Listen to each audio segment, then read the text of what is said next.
The world's biggest maker of medical imaging machines, GE, announcing today it's moving its 115-year-old headquarters from Wisconsin to China in order to expand its healthcare unit. Now, this means more than 20% of X-ray units will be made in China.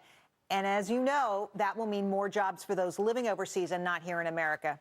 Hank Nothhaft is here to weigh in. He's the author of Great Again, Revitalizing America's Entrepreneurial Leadership. A terrific book. Welcome back to the show. Thank you very much, Jerry. What do you make of this? Well, if you look at the President's Job Creation Panel, there's no entrepreneurs represented on that panel, even though small startup businesses have created all net new jobs in the United States since 1977.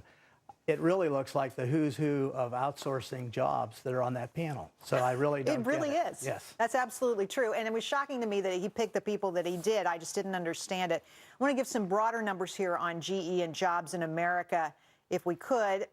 Over the past 10 years, private sector jobs fell by 2 million. 58% of U.S. adults are working. That's lower since 1983. Non-financial corporate profits are up 85%. And as you can see, the GE employee headcount here, way up if you work overseas, way down if you work here in the U.S.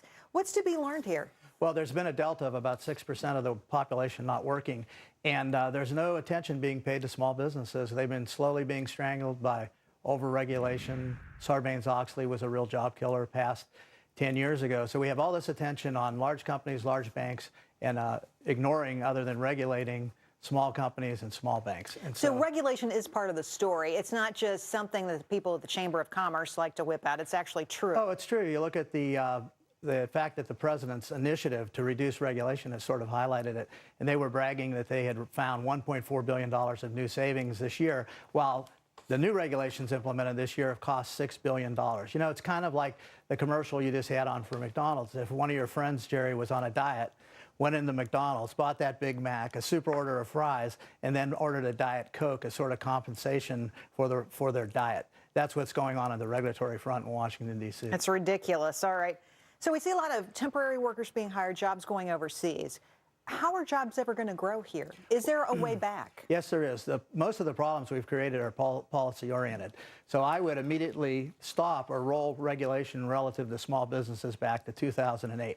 I would do an immediate carve-out of Sarbanes-Oxley and Dodd-Frank, somewhere around the $500 billion to $1 billion market cap, to restore the IPO market for venture-backed companies, because venture-backed companies create 92% of all their jobs after doing an IPO. And we've reduced venture-backed IPOs to a trickle compared to what it used to be in the past.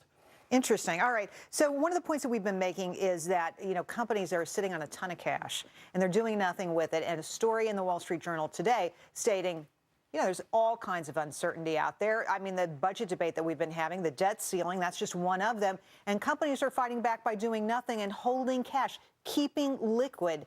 How do we get out of that box? Well, big companies create jobs for small companies. And so we should do everything humanly possible to get that $1.3 trillion or $1.5 trillion of offshore money in the United States. So what if it's not taxed? It'll be paid out in dividends, it'll be paid out in stock buyouts, or invested in the business. So by leaving that money offshore, those multinationals like GE, like in China in the lead-in story, are reinvesting that money and becoming further committed to offshore activities rather than bringing that money home and using it here in the U.S. What's the silver lining?